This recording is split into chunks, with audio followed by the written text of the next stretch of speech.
Beatsbyash back at it again with another banger of a video, and today we are continuing the indie interview that you guys saw last time on the channel. So this is going to be part 2. We're going to be diving into more in-depth stuff about the music industry. And for the people who haven't seen the first episode, would you go ahead and introduce yourself? All right, I'm Indy, aka Lil Indigo, and I make music, do a bunch of other stuff, but we'll go into that further. On IG, it's indy.wave, indi.wav, and then SoundCloud is just Lil Indigo. Make sure to go check out the new song. I'm pretty sure that's available in the bio, right? Mm-hmm. Cool. All right, well, let's get right into it. Okay, so last time we kind of ended off the conversation centered around how you are a producer and a beat maker, but you also are a part of something called a music collective. And for some of the people who may not know what that is, could you kind of explain that to us?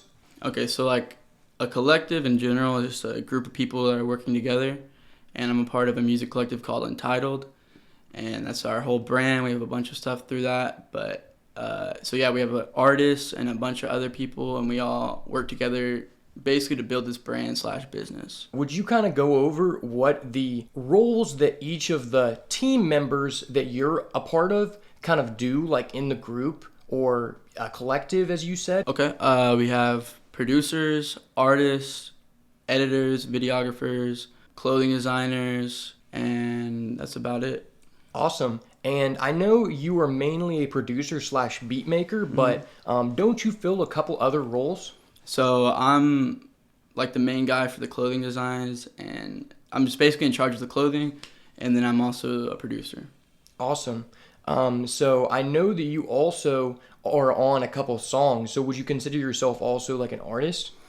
Yeah, I started making more music recently. I've been enjoying that, so yeah, kind of. I'm working my way to become an artist, kind of. But right now I'm more focused on the group more than that because we have artists, and I'm trying to help them more than myself. What do you think are the biggest advantages of being a part of something like this for someone who doesn't know much about the music industry and is trying to like get into it versus just being in it on your own?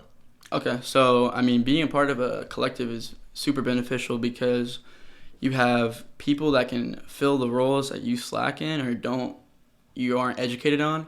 So for example, like I'm not a good editor, so we have people for that role. We have videographers that can, shoot stuff for us because I personally don't own a $5,000 setup for camera equipment. And then also, just if you're an artist, like the big benefit of the artists in our group is we have a handful of producers. So they're hearing new beats every day, like a good amount of beats. So they have a broad selection of that stuff. And groups just work better. Like you can get a lot more done quicker in a group than if you were solo.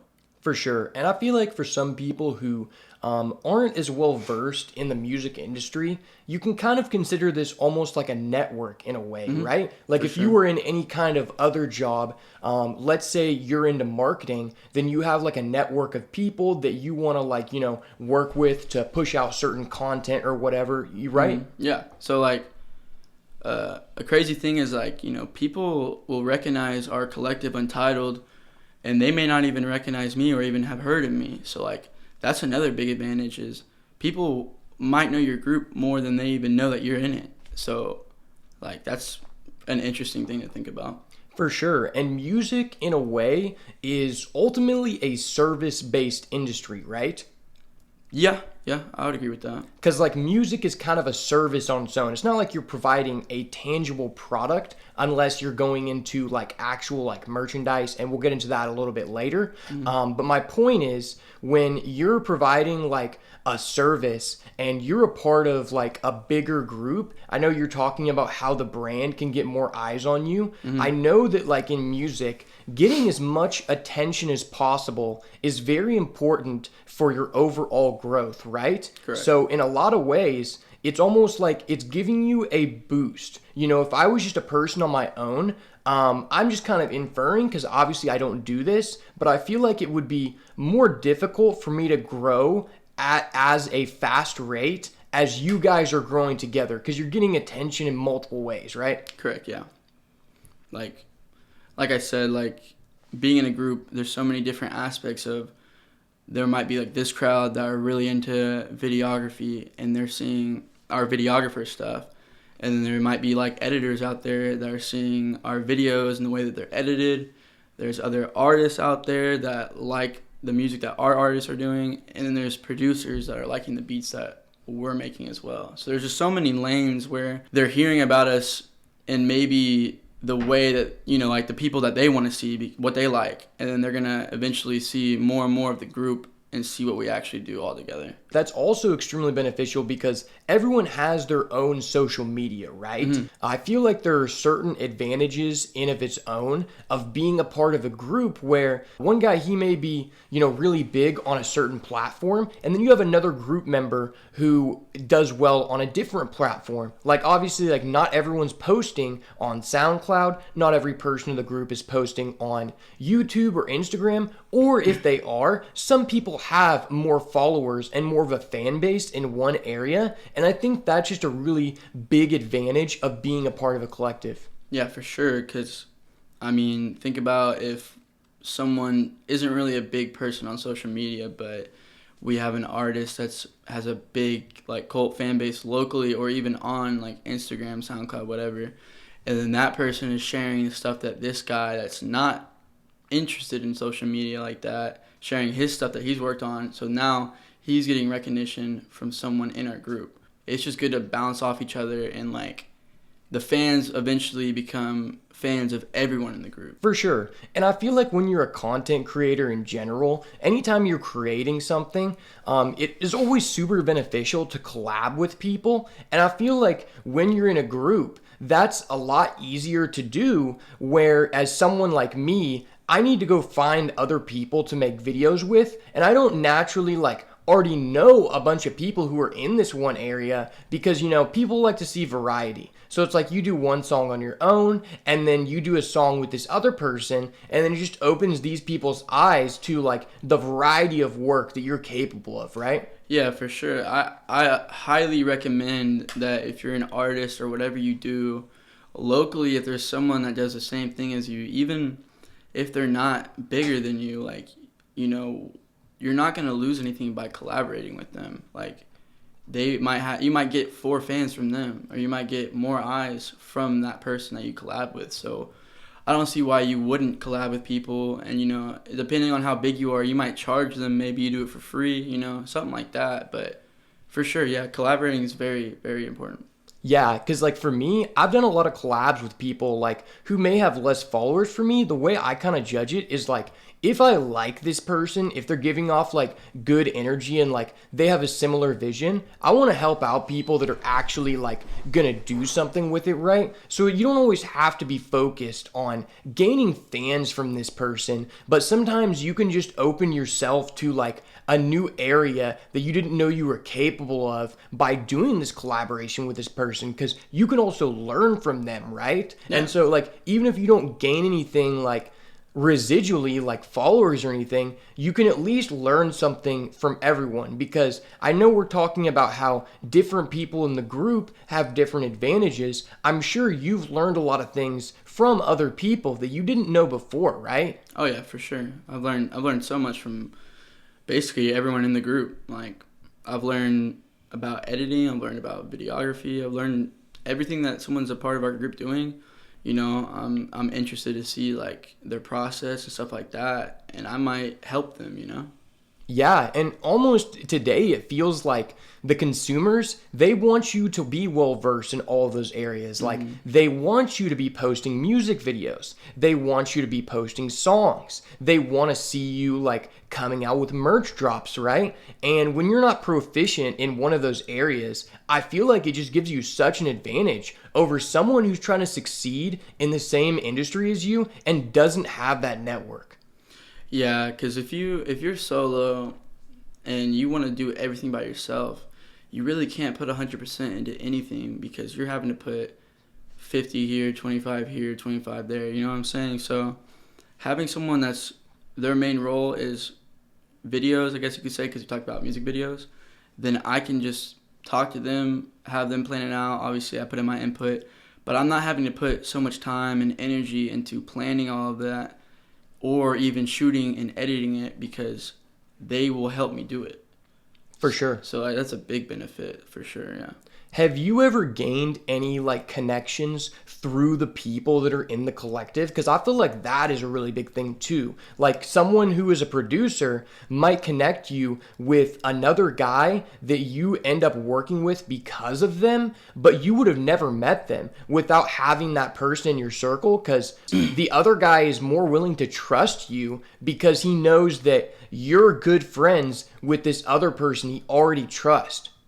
Yeah, I've had people, DM me or hit me up because I made a song for one of our artists and stuff like that, and they like the song and they like the beat, so they'll text me trying to work with me, or like we'll do shows and we'll have fans in the crowd, and after the show they'll come up to me and like try and network like that. And I'm not necessarily performing, I'm just on stage, and they recognize that I'm a part of the collective, so they want to talk to me and see how we can network and how they could work with people in the group. Cool. So I wanted to kind of ask, for people who are trying to get into it and have not really been well informed about this kind of situation, what do you think are the key roles that you are looking to fill if you wanted to create some type of collective or team of people in music? Like, what would you look for first if you had to start it over? I guess it really depends on what role that you are when you start to think about you want to create a group. But I fully think that you should have a producer if you're not the producer.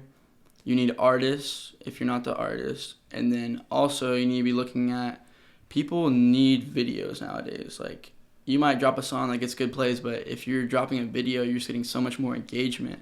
So having a videographer isn't necessarily too important, because you can pick up a camera and do it yourself, but having an editor, I think that's very important, because like I said, you're not having to put so much energy into so many different lanes where you could really focus on, okay, I'm a producer, let me put 100% into that and have this guy put 100% into helping me make videos, or just everyone in the group helping them make videos and stuff like that. So yeah, if you're starting out a group, you need producers, artists, and an editor. And then if you want to eventually go down the merch line, you need someone that's creative and willing to fully put the merch thing on their back. Exactly, because worst case scenario, maybe you are good at videos and editing. It's going to save you a whole lot of time if you have a person who's dedicated to that. Yeah, for sure. I also feel like it's very valuable to have a person who is an editor in person that you can actually talk to, because nowadays you see a lot of the bigger people, they may be paying someone who is not local. They don't know them personally. And when you know someone personally, you can more easily describe the image or the vision of what you're looking for, right? Whereas I feel like if you're working with someone online, you almost have to let that person just do it in their way to get a better outcome. Yeah, having someone locally or in your group that you can sit there and shoot ideas off of, way better than sending it out to someone that's based in a different location. Because my editor, for example, he has a computer set up in my living room. So when he comes over, all his stuff is right there where everybody is, and where I can watch him, where he can basically ask me did you have an idea? What are you going for in this video, or whatever you're doing. So yeah, having someone locally is way more beneficial, because then you can really get more of your idea out of the video you're trying to make. For sure. And also, since you have an amazing setup, being able to watch the person doing the work you're trying to get through, it's easier for you to not have to go back and adjust things. Because if I was talking to someone online, I'd be like, hey, could you change this? Because it's more difficult to communicate with them, right? Yeah, it's going to save you a lot of time, because if they're going to send you it and you got to give them feedback, they have already exported it. They think, okay, I'm done. And then now they have to go back into it, fix it, and they might not even fully understand what you need them to fix, or the exact like time or like the area of the video. They might mess it up, send it out. Okay, I fixed what they wanted.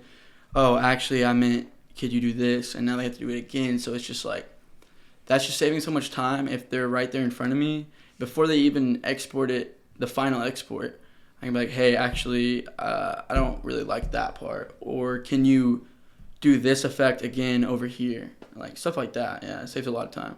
Exactly. It definitely smoothens out the process. While we're on this topic, I want you to speak a little bit on accountability, because I feel like one of the biggest advantages of having these people with you is that, like, if let's say I wanted to collab with someone who is across the country or something, this person isn't necessarily like, they may be a good person. They may actually want to like make this project well together. But what I come into a lot is like, I don't want to have someone on my show that if I'm going to collab with them, maybe they are an expert in their area, but they're not a professional or have practiced like speaking. So they may not be as accountable as working with someone, who is driven by the same goal. Because obviously when you're starting out, you may not have the money to pay for all of these jobs that you're outsourcing. So like, let's say I am just an artist and I need producers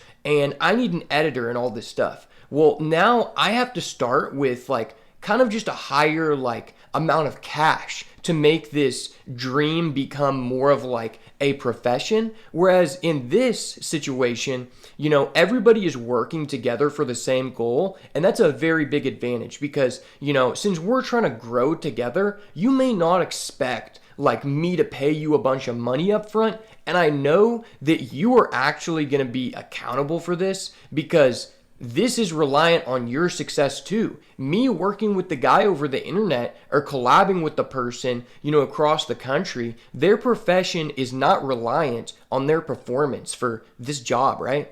Yeah, I mean, with the whole accountability thing like that, you really just you gotta understand the person's character if you're worried about like, is this guy gonna screw me over with money and shit like that? How I'll say is like my group, I'm not worried about that at all. We're a business, but we're also just like best friends. Like we're with each other like 24/7, stuff like that. So if you're gonna build your own brand or collective, you want to make sure that this guy is a good person or is actually driven to, not just duck off randomly and go solo or start his own brand or something. Like he might learn a bunch from you and then dip off and do his own shit. Like you want to make sure that you like the person, they're a good person, good character, and you actually like what they're creating and they like what you're creating. You know what I'm saying? Because we have meetings a lot, stuff like that. Like we all hold each other accountable, not even on like the whole trust thing, but more like just pushing us to try and make us like a better version of ourselves. Like we're constantly trying to improve every aspect. So we'll have meetings, discuss like, what do you think you're slacking on, or like, have you been productive? Have you made this amount of, how many beats have you made in the last week? Stuff like that. Like, and with my group, like we're all very driven. So we're past the point where it's like, they might start slacking off or have doubts. Like we really believe in our group and really think that like we have the drive and ethic to do what we want to do. For sure. No, I'm not trying to say that to talk about like watching out for people who may screw you over. I'm just kind of speaking on like how much of a benefit it is to have someone who is like, working towards the same goal and trying to grow with you, because you could work with someone over the internet and they may actually be trustworthy and good. But I'm just saying that the person who is working with you all the time, coming over all the time to work on these projects, they're naturally just going to have a higher motivation than this person you did a collab with, because that person isn't necessarily focused on growing together. Mm-hmm. They may do a good job, but ultimately, if you're collabing with someone, you're thinking, how do I fulfill this service for this guy, especially if he's paying me? Whereas it's just a different level of motivation where, if I'm working with you and you're my friend, I am like specifically like I need to perform at my best so that we can, level up, right? Yeah, because, I mean, sending something out to someone, especially if you're paying for it, it might be the fifth job of the week for them, you know? Like, they may not put in, like, their heart and soul or sweat and tears into the project that you put sweat and tears into. So then when I have someone with me that's with the group, they want to make sure that this project comes out the best that they can make it, because it's also reflecting back on the collective.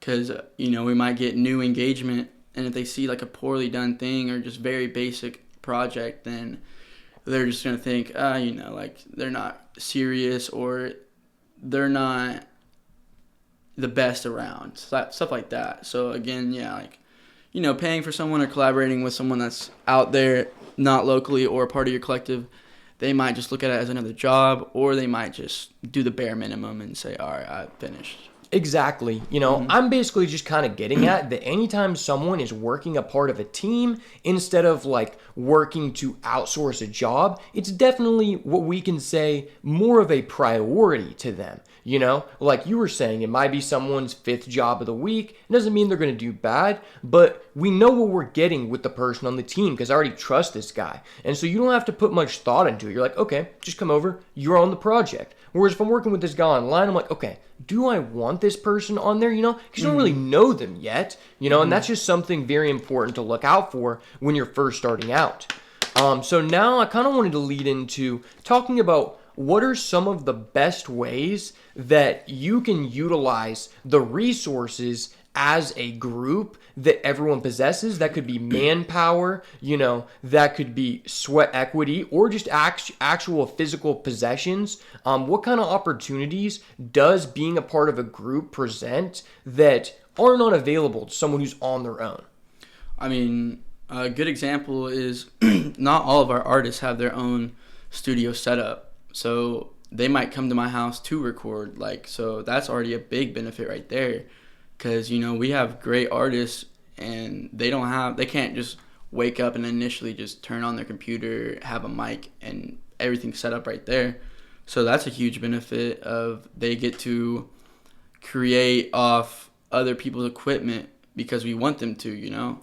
And then another example is just, like I said earlier about the videographer thing, is I don't personally have a good camera setup, so our videographer is more than willing to either come out and help us or even let us borrow the stuff like that.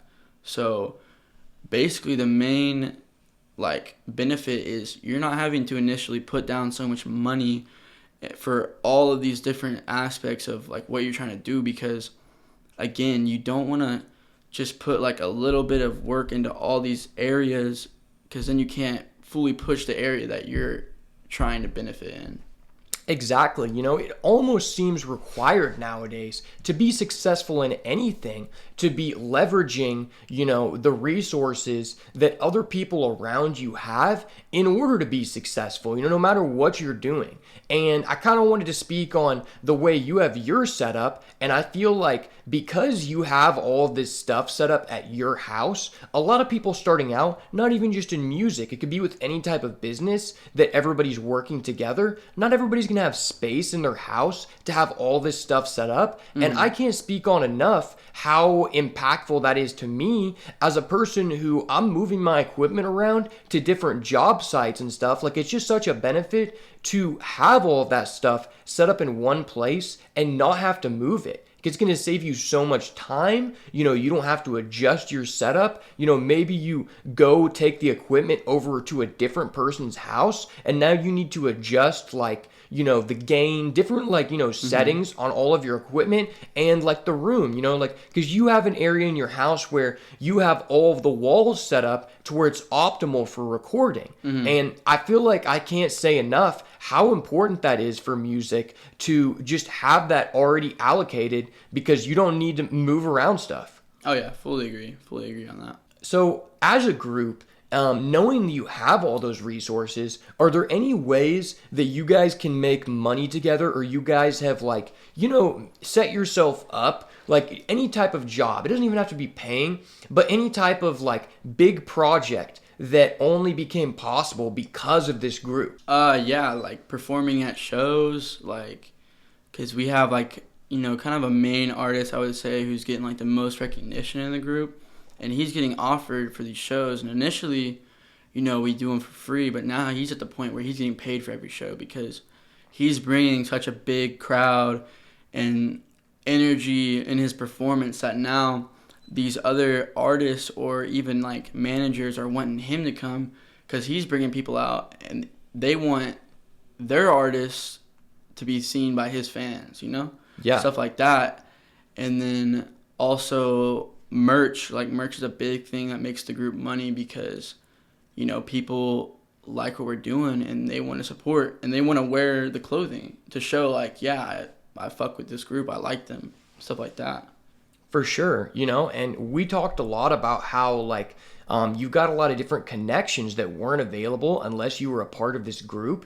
And I may be wrong, but in my opinion, it seems kind of difficult to get a show going for yourself if you're just alone and you're an artist, right? Because I'm sure someone had to have a connection with a person at a venue. I don't know if it was him specifically. You got to speak on that, like how that went about in the beginning? So, yeah. So basically, I'll start with, if you're like a solo person and you're trying to get into shows, you gotta understand that we live in a city where a music scene is not big. Like, it's not even really heard of around here. So if you have the benefit of being in a city where you have underground shows all the time, there's a lot of venues around you doing shows, you need to start just going there, showing your face, supporting, and then, you know, talking to like the DJ, talking to the venue owner, stuff like that, or even the artists that performed, and trying to, like, you know, show your music or see if you can open up for them. And, you know, then you can build a relationship off that, because now they're looking at you like, okay, you're part of the set. So now, like, you might be in the stage room or the back room with them, and you can talk even more, talk to more people. But for us, like, it took about 2 years to really get to the point where we would even want to do shows, like, because we started like from scratch. So, you know, if we would have got an opportunity to have a show at the beginning, we might have flopped, you know, we may not have killed it like how we did our first one. So basically, it took us about 2 years, and then we had people that would come over to record at my studio, and they recognized, like, they liked the music that we're doing, so they offered for us to open up for them. Then they realized that we brought out 30 people at the first show, so they were like, okay. So they started inviting us more, and then other venues were seeing that we're performing at this venue, bringing out, you know, 50 people. So they're like, okay, let's invite this guy to headline his own show, and he has full control of who he wants to be on the set. So now we have our own show, basically, where we can control who's on the set, who's doing this, stuff like that. Like, now we have our own DJ, stuff like that. So, yeah. So it seems kind of like a progression scale to, like, really get into the shows. You know, when you think about it, you wouldn't have been able to meet these people that opened the opportunity for anyone to be a part of a show or an event if you weren't a part of this group, you know? Yeah, like, I fully agree. And you're going to start at the bottom of the totem pole when you start wanting to do live performances and stuff like that. So you got to not have an ego. And, you know, you might be like, I'm the shit, I'm better than these people I'm opening for. But that doesn't matter, because they're already doing shows. You're at the bottom. You just gotta appreciate that they're letting you perform at their show. And eventually you're going to get recognition if you are the shit, you know what I'm saying, that you think you are. Because then they'll be like, okay, well, instead of him being the first person to perform, let's have him perform later on, because maybe after you perform, all your fans leave. And then they're like, oh, shit, we want them to stay for the headline. So, like, for example, for us, we opened up, brought hella people, and then everybody left after we performed. So then they realized, okay, well, we want those people to stay. So we'll have them headline our show, which is, so now we're headlining their show. They're not the main performance anymore, because they want our fans to see their performance. And hopefully they'll like their music and shit like that. So that's something that's like interesting that happens. So yeah. I've never really heard about that. That's actually really interesting. Yeah. One thing I might ask you about that is, that kind of gives me a better idea of how the structure for this stuff is at events. Because, sometimes you'll be at a concert and you'll see someone who you thought was like a bigger brand, and they're actually starting off in the beginning. And so what you made me just think about is, I wonder if sometimes, like, let's say I'm bigger than you, but you're from this hometown. And so maybe they put you on, I guess, like, after me, because even though I'm the bigger person, you resonate with that city. Do you think that ever comes into play? Yeah, for sure. And, we're fresh into the whole show scene. So, I'm not fully educated on how, like, when you're, like, a lot bigger or you have a lot more like managers or A&Rs, how they set it up for you, because we're basically doing everything ourselves. So yeah, so it could be different in like any way, like they could do it totally different than how we do it. It's all kind of how you want to do it. Okay. And before we get any further, I kind of wanted to touch on, for people who are trying to get into this, when did you know that you were ready to do a show? So when do you know it's the right time to do a show? When we got our first opportunity for a show, I knew we were ready because our artist had enough songs out. He had enough supporters and fans that we knew that if we did a show, and it may not be our show, that we'll bring a crowd out and support us. And you may not even need a crowd necessarily, but if you know that you can get up there and perform in front of people you don't know or don't even know you, and you don't get intimidated or freeze up, or even just stand there and not really be moving around, then I think that, you go out there and try it and see, as many opportunities as you get, go ahead and do it and see where you can improve. Like, maybe your first show, you're just kind of standing there awkwardly. Then, next time you have a show, rehearse, try to like jump around more, figure out what songs you want to like get them lit to, stuff like that. Yeah, for sure. That makes a lot of sense. And I would almost say that the biggest way you can gain the most benefits is by not giving a fuck. You can't care how many people are going to show up or what's going to happen, because if you don't give yourself the opportunities to learn, how are you ever going to get any good? If you're going to do a show, you have to learn how not to give a fuck. If you're going to perform, maybe there's one person, maybe there's two people in the crowd. If you're going to be able to do 100% energy in front of 1, 0, 5 people, then, they're going to look at you and appreciate you for that and know that you actually love what you're doing.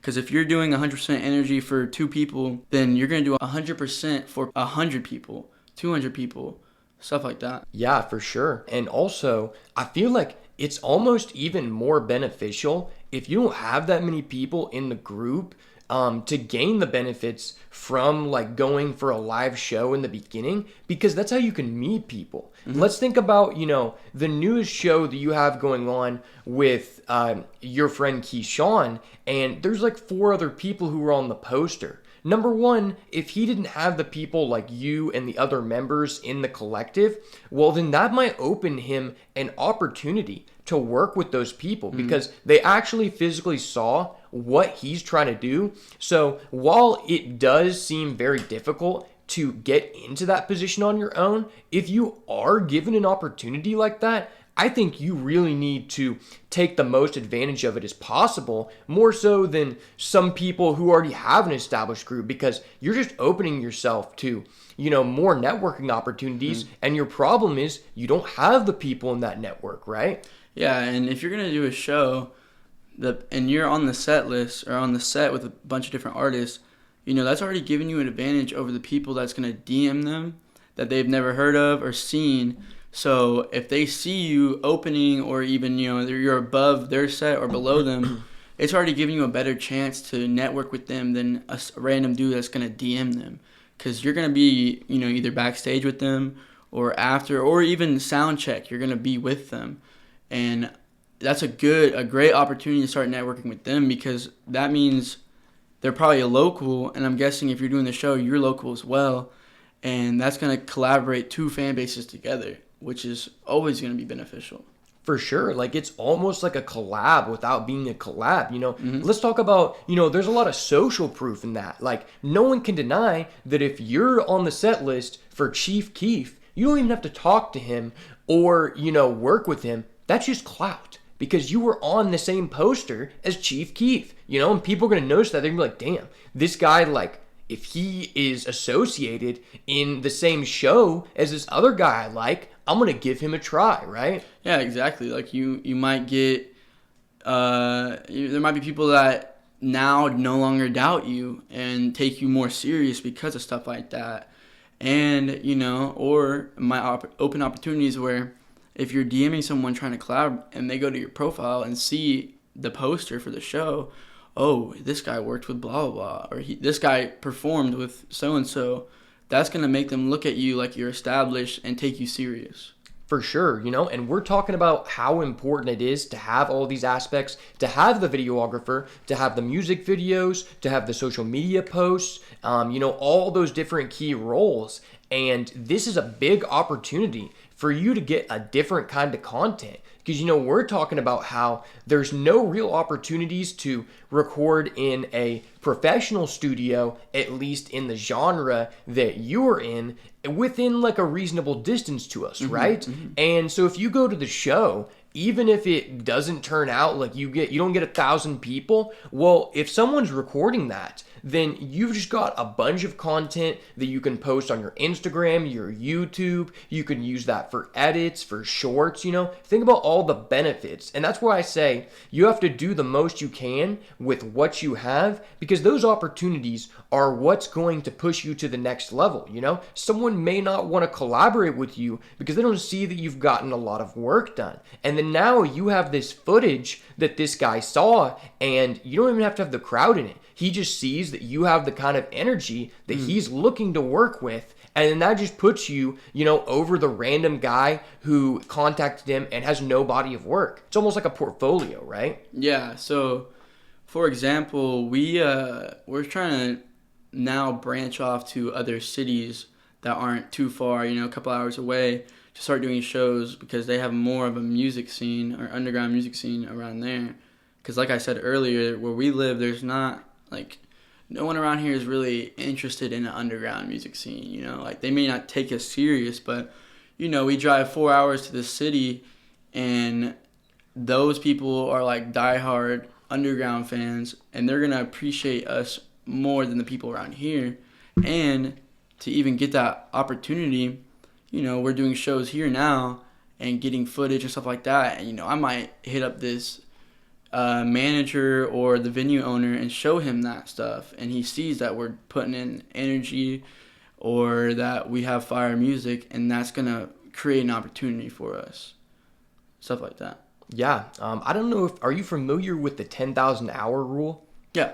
Yeah, so you have to put in 10,000 hours on average to become an expert. And let's go ahead and talk about the fact that because you guys put in these reps at these small shows, regardless of whatever the outcome was, maybe you didn't make any money from it, Maybe you didn't gain as much social exposure as you would like to. But now we'll compare that to Steve, who got 1 million plays on SoundCloud, and now he's offered to open up for Lil Baby or someone like that at a big show, but he doesn't have the same level of experience as you guys have because he didn't put in the hours, I feel like that's really going to pay dividends for you guys in the long term. Yeah, because when that opportunity comes, we're prepared and we're fully ready for it. Because, if you're a TikTok artist and you blow up overnight and you go jump in front of a stage for an established artist in front of more than 100 people, you might shit your pants and not, like, be fully prepared. And, and I fully appreciate us doing these smaller shows at first. Because, like I said, like, when that opportunity comes or rises, we're going to be ready. And we're going to put all of our energy into it and be ready for it. I think it's very important to get these small shows in before you do a big one. If you're with a bunch of people, you're going to work with long term because you're building those synergies, right? Because, we talked about you can't give a fuck when you're at these small shows. Well, another reason why you can't be doing that is because when you get on the big stage, there's so much more pressure. There's so much more pressure for you to perform that you should not give a fuck when you're on the small stage, because now when you're on the big stage, if you mess up, that can actually be associated with your social presence. If people think you did a terrible job for 100 people, who cares? Only 100 people saw it. If they think you did a terrible job for 5,000 people, that can stick with you for a while. Yeah, I know. That very, very important because, performing or doing shows is almost an art in itself, because you have to be able to have crowd control. You have to be able to put all your energy in it. Because if you have crowd control and you can control how the crowd is moving and stuff like that, like they'll look at you like you know what the fuck you're doing, or subconsciously they fuck with you way more because you're making them jump and stuff like that. As for, say, like an artist goes up there, and, they're not really even acknowledging the crowd. Like they're not getting the crowd involved, so they're not even really feeling this guy's music or being appreciated by the artist, stuff like that. Like, so if you're able to have crowd control, perform well, like it's an art in its own, really. Yeah, and we're talking about building those synergies between the group members. I feel like it's very important to stay with the people that you are growing with, and find the core members early on before you get into the big stuff. Because let's say you guys did all well together at the small show, you go into the big show and there's a certain amount of reliability because so-and-so works well with so-and-so on stage, where maybe you have the core group members, you go to the big stage and you implement another group member. Well, now this guy, he may be good and he may have good intentions, but he also may not perform as well with the other people because he didn't have those hours in, right? Yeah, like, for example, if you're doing a bunch of shows, every show you're learning something new. Like in our group, we might see someone's strengths and weaknesses, and his weakness is another guy's strength. Like, say he's not really good about, like, you running around the stage and jumping up and down, aka like getting the crowd lit too, because if they see you jumping to the music and getting hype, they're going to want to get hype. So you might look at, this guy's a great artist, not the best performer. Well, let's put a great performer with him on stage together, and now their weakness is this guy's strength, and now it's creating a better bond on stage for the fans. Yeah, and at least you saw the vision of how different people would work together, from the beginning, where there's way less pressure. No, fully. When you're on stage, that's one thing that you can't recruit someone for. You can't just hire someone, to fill that role in the group. Everyone needs to become acclimated with that if they're going to be a part of the bigger picture, Yeah, because, like, we have you can't just recruit someone to be able to be a stage presence at all, because you haven't seen how they are on stage. And for example, we have a group member, Timma. He does great on stage. Like, if someone's performing and, they have no features and they're up there, we'll give the mic to him and he'll be jumping up and down, like ad-libbing or talking to the crowd, like, jump or stuff like that, or put your motherfucking lights up, shit like that. Like, so he's good at controlling the crowd. So he might be behind the performer that's, just more focused on singing their song or performing and not necessarily getting the crowd lit. Yeah, and I think that's a core advantage that you have over other people who are just kind of working on their own and don't have these, like, core team members who fill these certain roles. I know we were talking about how you started off not getting paid for the show and it was a small amount of people, and now the one you're doing is going to be way bigger expectations than before. You can't really necessarily grow without all those people. Some people who are working alone, if they want to get into a kind of opportunity like this, they almost have to get put on.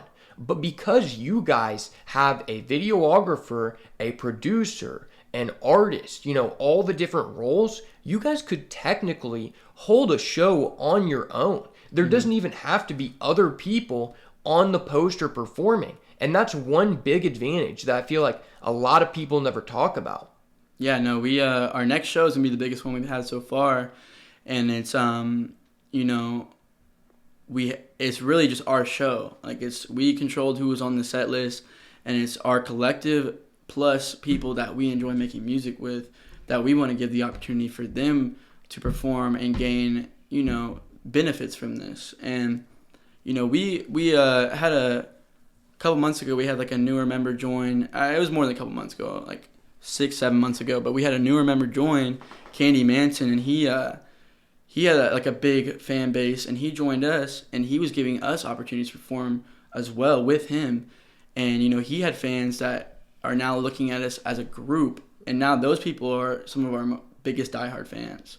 So again, like collaborating with people, performing with other people around locally, you're gonna get fans from that. Like we have a decent show fan base from collaborating and doing more shows like that with other people.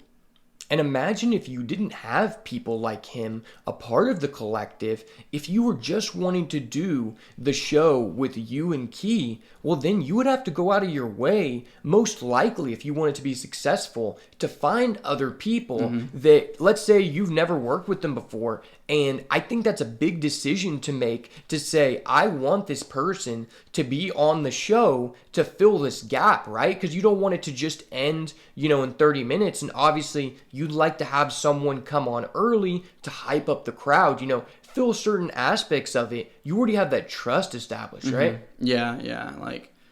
We have everything planned out, stuff like that. Like we know, we basically have like the set list in order of, we have this guy starting out to get the crowd ready, and then we have another person going. It's all very specific for a reason. Like it's all planned out. Like, we have so-and-so headlining because he is gonna, everybody's gonna wait for him. Because if he performs at the beginning, they might leave after or stuff like that. So we have it all where it's like, everybody's benefiting from each other and stuff like that. For sure. And you probably never thought about it like this, but considering you're in this situation where almost everybody who's performing is a part of the collaboration, it's just mostly your guys' show. It's almost like in a business, the only things that can go wrong with the show are the variables that you guys are controlling. Whereas if you had somebody on there that's not a part of the group, well, the show could go wrong, and you don't know in what ways it could. But because it's only your show, essentially, you're able to control and mitigate that stuff. Like, you're talking about how Tenma will come on the mic and get people hyped. So if someone in the group is, not performing as highly as they would like, then you already have a fail-safe in place to back that guy up and fill those gaps. Yeah, no, fully agree. And like, with the whole thing about like a variable that might go wrong is, say you get to the show, you don't know the DJ, but you got to give him your set. You got to like, kind of run him through it real quickly, like how you want shit to go.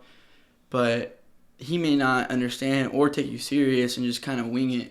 But like, for example, we're bringing our own DJ, and we rehearse, we planned everything out to where, we're making sure like nothing is gonna go wrong on our end. Like we have everything set up. We have our own DJ. He understands how we want things to go. We're rehearsing with him before the show even happens, and Shout out DJ George. DJ Solidith. I kind of want to branch into taking a step back where in the beginning you talked about at that first show, you guys already had merch out and you sold out at that first show. I know that nowadays you don't make very much money from streams, and I feel like merch is kind of the most profitable thing that you can get from a music-based business outside of just having a record deal. Would you agree with that? Yeah, I agree, and I would totally say it too, is if, besides getting paid to do a show, if you're wanting to make more money at that show, you should definitely have merch. Or, something that you can you can sell to like your fan base, because they're going to want to show support. Because if they're coming out there already to support, buying a ticket to watch you perform on a Friday night when they could go to the bars and get drunk, then they're probably most likely going to buy some merch to show even more support. Because in their head, they might be like, I want to be recognized by you guys. So what I'm going to do is I'm going to buy one of every shirt you have. Because then now you understand that I am a bigger fan than everybody else. That might be running through your head. And they want recognition, or they just want you to know, like, hey, I fuck with you. Exactly. Typically in a service-based business, you see a lot of benefits by creating a tangible aspect. In the music industry, it is a service-based industry, and the merchandise provides a different purpose than actually just providing, clothing that is able to help someone stay warm or that they think looks stylish. For example, when people would buy Apple Care when it first came out, essentially the protection service for buying a computer is they came out with a box, and you opened the box and it had the card in it. And what it did is it made someone who is in a service-based industry who's purchasing the service, they feel like they have something tangible. And because of that, it makes the product seem more legitimate and more valuable. And I feel like in the case of music, that is very important because you're now providing someone a physical, tangible object that resonates with the fact that you fulfilled their entertainment purpose, right? Yeah, for sure. Now they're getting a physical thing from the group instead of just, streaming your music and stuff like that. And I'll go off that and explain that we make it feel even more professional or even more like personal because, we don't just have shirts and we just sell a shirt. Like we have hang tags, we have a tag, we have stickers that come with it, stuff like that. So the more stuff that you can bundle in with that and show that, we care about the stuff that we're selling, you're going to sell more and they're going to appreciate it even more because they're going to take it out of the plastic, open it up, and, there's a hang tag, you got stickers in the plastic, like, they're just appreciating it more and more. Oh, stickers are big nowadays. For sure, yeah, no, we have a bunch of different sticker designs and people love it. Like, I see stickers everywhere. I've been texted multiple times by people saying, yo, I just left blank, and I saw someone wearing your hat, I saw someone wearing your merch, stuff like that. Like, people are starting to recognize our collective because of the merch. Exactly. And for people starting out, I want to let them know that you don't need to invest in, thousands of dollars to make sure someone has the highest quality shirt. Obviously, you don't want it to be, terrible and people feel like they got a bad product, but you don't have to put as much resources and time into it because it's providing that outcome of making someone feel like they're connected to that emotion they got from the music, not like I bought these sweatpants for, working out at the gym. That's fulfilling its own purpose on its own. This t-shirt doesn't have to be something that's insanely durable through the snow and the rain because it's providing those emotions that are associated with a service, right? Yeah, and when you're first starting out if you're going to do merch, you don't want to just pour all of your money, your money pool into the top-notch quality of everything because you might drop $1,000 or $2,000 on all this stuff and only sell a handful of things, and now you're in the red. And I'm not saying go out and get literally the cheapest stuff that you can get, but find a middle ground, take that, start selling it, and see kind of like where your market even is. Like, can I buy 100 shirts and sell out? Or am I only going to sell 20 shirts? And then if you figure out, okay, well, I can sell 20 shirts every time, then, you got to understand the value of how much do you want to charge for this? Like, not necessarily how much will people pay, because if they don't like the price, then it's not meant for them. And you got to understand, okay, well, I poured this much money into it, this much time, and this much, of my heart into it. So I'm charging you this much. So if you're going to do the highest quality things, then you're already having to have them pay a lot. So then when you think about, okay, well, I want to, I paid $70 for this pair of jeans. I want to sell it for $150. Like, that's already so much for, just just a fan base that's just starting out. So, you know, you got to find a $20 pair of jeans that you can sell for $60 that's understandable, and you understand, like, this is the value of these jeans and I want to sell it for this. Yeah, I think it's very important to understand the value of your brand so that you can price fairly. Because let's think about someone like Juice World. When he would do a merch drop, you would see shirts selling for like $60 or $65. And you know that shirt only cost them $3 or $4 to make. And when you think about that, people are paying for what they see the value of the brand is. And because he was such a worldwide sensation, people felt fairly for paying a very high price point. Yeah, no, exactly. They understood the value of the image / brand, and, you know, they're going to have people complain, maybe not to their face, but, oh my God, $60 for a t-shirt?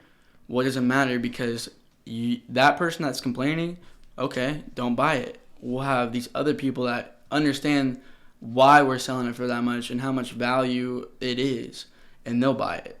So you, like, again, yeah, you just gotta understand your value, and people will, if they don't see it right away, they'll eventually see it. That makes sense. For the people who are interested in entering this kind of market on their own, would you mind just kind of taking us through what your thought process would be if you had to start it all over again? If I was going to restart my clothing brand, start from scratch, instead of doing it more in person, I would probably do it more online and through social media, because I've seen brands blow up overnight on TikTok and Instagram and stuff like that because they understood how to promote it through those social medias, and there's way more viewer base on there that might happen to see it than just being in person with like 50 people and only 5 people kind of like what you're providing. So, you know, again, if I'm restarting, I would do it more online than in person, because you're starting from scratch, and I'm now I have the opportunities to do it in person because they've already seen how much we've established, how many different designs we made, and now they realize, okay, well, let me get this design, because we don't redo designs. So they realize that if they get this drop now, later on, it's almost like a flex. Like, I've been supporting these people since they made this design, you know, stuff like that. And the fear of missing out because you're not redoing that drop. Exactly. You know, I'd like to bring this up because we are in what I call an attention-based economy. You really shouldn't be thinking about generating money until you've already acquired attention. Let's say you get to 10,000 followers on Instagram. Now you can start talking about selling a product or service, because now you have a place to direct attention to your call of action. Where in the clothing industry, you know, brands are not necessarily giving you something different physically. If I sell you a pair of jeans and you sell me a pair of jeans, we're providing the same exact physical purpose, but we're giving you the emotions and the stigma attached to that brand. You know, that goes back to being a benefit of the group. You know, like, I've always wanted to do a clothing brand, and if I would have started a clothing brand without this whole music collective, it would have been way different, and I wouldn't have been given so much, like, opportunities and benefits, because they're looking at it as, this is the clothing brand of this music collective that I like. So that's already given me more eyes on the product than if I was just some random dude making some random clothes for just my own business, you know? Yeah. So already, you know, they're looking at it as, okay, Untitled, the music collective, I hella fuck with. They make merch for the collective, and, you know, like, we almost keep it like it's its own lane. Like, yeah, we have Untitled with it, but, like, it's not just some, like, oh, random, like, oh, we're having a show, let's just do, like, some basic design. Like, no, like, we really put in, like, the effort to make it unique and stylish. So that's already benefiting me having a collective, because now it's almost like a part of a whole bigger picture. Sure. So do you think, like, drops are the best way to go about a clothing product strategy? Because you see that a lot nowadays where someone may buy a $300 Supreme t-shirt that is super basic because they have that fear of missing out. How important is that to you? Is drops the best method for a clothing brand? If you're just starting out, drops may not be your best idea because you don't have enough fan base to where you're going to sell out. So what I would recommend, you get a couple solid designs and keep them with you, and eventually when you sell out and you have enough fan base for the merch, then you can start planning drops and looking at it like that. Because we're at the point where, yeah, we're doing drops. Like, because we know that we're going to sell out, people will buy it, people want it. Because they already know, you know, if you're just a brand new clothing brand, they're not going to even realize that you're just doing drops where you're not recycling the same logo or design. So now they already know that's our method, that's what we do. So they have FOMO, fear of missing out. So they might spend the last $50 in their paycheck to get that because they're not going to be able to get it in a week. In my mind, it's not the most beneficial to do a limited time drop if it's not going to completely sell out, because then there is no fear of missing out and you might not be able to charge as high of a price. Yeah, so if you're starting out, you wanna really see what your market is locally or online, because you know if you're doing drops, you know they're not gonna really understand it, or like they may not take the brand serious. But if you start out with like a one design and you keep flooding that out, and then eventually you hit the stage of, okay, I've established, people recognize my brand. Now I can branch out and start doing different designs and drops, because now they're going to be like, okay, well, I have the first shirt. I like that. I see people wearing it. Now I'm going to get the new one that's not always going to be around. So, yeah, like fear of missing out is honestly a big strategy for clothing brands. But once you're established and you know that doing a drop will benefit you, basically convincing your buyers, okay, I need to buy this now, because it's not going to be around. Because if you're not established, they're not going to necessarily think like that. It almost makes it sound less valuable if that's not happening, right? Yeah, for sure. So as an experienced clothing designer, where do the one-of-one pieces come into play? Because I know you have some experience with that, right? Yeah, so my experience with doing one-on-ones as a clothing designer, like I said, I run the Untitled clothing designs.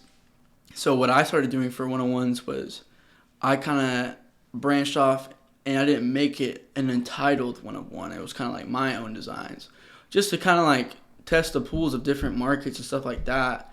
And, it was successful. And it's more like, if you're going to do one-on-ones, you got to put a lot more work into it than just printing off a logo or a design. Like, I was doing sewing, putting different materials on things like that, doing a bunch of different stuff to the clothing that I wouldn't do for necessarily a drop, because I'm not going to put all that time into 100 shirts or 100 pair of jeans. And if I'm like, okay, I'm going to sell this one pair of jeans, I'm going to put hella time into it and make it look crazy, because then they're going to want that one-of-one. Yeah, for sure.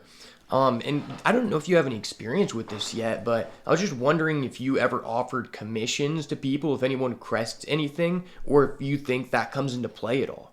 Yeah, no, I do commissions. I have this one project I'm working on right now. It's a jean jacket that someone asked me to do custom stuff with it right now. So I'm just going to do a bunch of sewing and stuff like that with it. So that opportunity only came about because they see the clothing brand that I'm running, and they see the value of what I'm doing, and they want a custom piece, stuff like that. Yeah, it kind of makes you look more like an expert when you're doing like work for a collective clothing brand rather than just yourself, Mm-hmm. And that kind of comes with the fan base. Yeah, and like this person is seeing so many people around where we live locally wearing our stuff. So they're like, okay, well, wouldn't it be cool if I had a one-of-one from the person that made that design that's not even like you can't buy, stuff like that. Especially if there is a fear of missing out. Mm-hmm. Because then this person's like, dang, I missed this opportunity. Okay, I really want like another opportunity that other people don't have. Mm-hmm. Yeah, exactly. Now they're getting a custom piece and they might flex it, like, yeah, I have a one of one from that brand. Yeah, and I mean, while we're on this topic, I know like money isn't necessarily like the main goal because there's also a lot of passion behind it as a group. But I was just thinking that, merchandise is one of the only ways I know of personally that you can easily get everyone paid, right? Because, when you're going to this show, you just got this guy who's performing getting paid. Like, if you want to pay other people outside of like the key people, you're going to have to do it out of your own pocket. Whereas, like, if you guys sell a couple thousand shirts, then it's a good way for everybody to make, some money, right? So the first big opportunity with merch was we won a contest to have a pop-up at a high-end fashion designer store in Tulsa. And we won the contest. We went there, and we knocked it out of the park because we knew getting that opportunity, we can't slack or do the bare minimum. So we had a huge sign design made for like the table. We had 4 designs for shirts. We had hats. We brought a DJ in to like play music for the customers and stuff like that. We had a bunch of flyers made. So basically, that was like our first big step in the merch, was being able to have a pop-up at a very known store locally that's selling all this, streetwear or underground fashion brands and stuff like that. And if you're going to get the opportunity, you need to make sure you're going to be fully prepared and knock it out of the park, because now we have a relationship with that the store owner where she likes us. Now every time we have a show, we go up there, give her a flyer to have her post up on the door, and she, like, every time she's like, of course, anything for y'all, because we brought in so much traffic, and she saw how serious we took it and stuff like that. So she appreciated it. She was glad that we were the ones that won the contest, and it just benefited everybody in that circle. That sounds amazing. I think a lot of people wouldn't, take it as serious, as you guys did. And you can obviously see that really, like, changed the trajectory of like where you guys were headed. I'm wondering, I would assume that opened you guys up to like a way wider fan base for the merch, right? Do you think that like skyrocketed like the sales that you have, now with recent drops and upcoming things? Definitely, because that benefited us in the aspect of, for that pop-up, that was the first time we started doing drops. So now, if people didn't go to this pop-up, they can't get that merch anymore.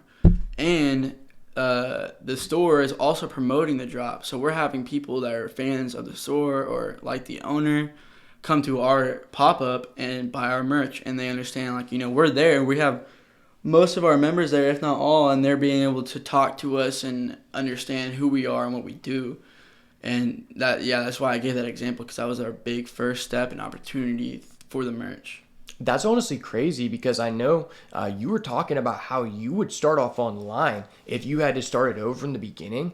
And I feel like now more than ever, especially after COVID, you have to be sure that your stuff is going to sell out. If you're going to have any kind of in-person business, or, the overhead costs are not really worth it. So honestly, I would recommend people to reach out to a local store to try to get them, maybe you could give them some money to put up your stuff for a bit, because it just seems so risky to, expand to that level, have a flagship store of your own, just because of, how high numbers you have to hit in order for it to be worth it, right? Yeah, for sure, because, again, you might invest too much. You might have a bigger idea of how much you're going to sell. When you drop $1,000, you only make $200. And that's not making profit. That's just making back from the 1,000. So you still are in the red, 800. So like with the online thing, and people that are into the clothing brand stuff, you understand like pre-orders and stuff like that. Because what I can do is I can get a sample made of a shirt. I can post that shirt so many times, different ways, like model, on the floor, stuff like that. And basically what you could have them do, and why I recommend the online method, is a pre-order. So I spent money on one shirt. Now I'm posting that, and I have a website where they can buy that. And then after a certain amount of time, I'm going to close the website. see how many orders I got, and I have all the money there. Now I don't have to take money out of my pocket to go buy the shirts and buy, maybe too many or too few. So now I have all that, and I know how many I need to buy. Because it's a pre-order. Pre-order, yeah. Damn, that's some game that you never really hear anyone talking about. Like, you know how drop shipping is dead? That's like the new like tactic. That's actually kind of crazy. Yeah, so that I dropped that for the people that stuck for the whole interview. So. Oh shit. And do you think like you could tell us about how you can take the most advantage of moving the merchandise at these shows? Because I know you said you like sold out there. Like, what should you be prepared for if you're going to be taking that to a show? Oh, all right. I'll give y'all sauce. I'll give y'all game. Okay, so if you're going to be at a show selling merch, you don't want to just do it half-assed. You want to have a table. You want to have a sign. You want to have lights. Like we had mannequins. Like we pulled out all the stops to get to make this little booth look like a professional booth. When there's other people that just kind of half-ass or just kind of standing there with a box and they're just pulling shit out of a box. No, we have mannequins. We have shit full on the table. We have lights. We have a logo.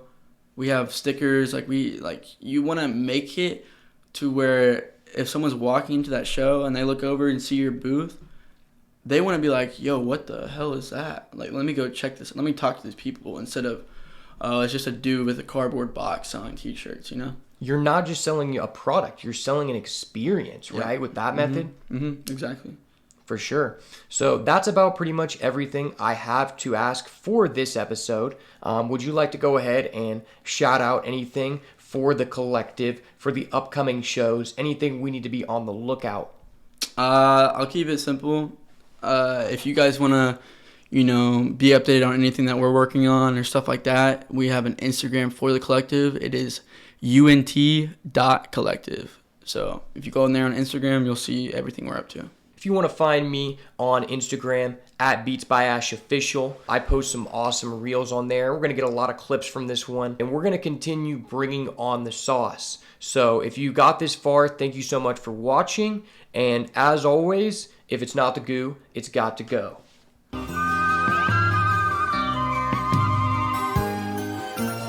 Ooh, is that indigo?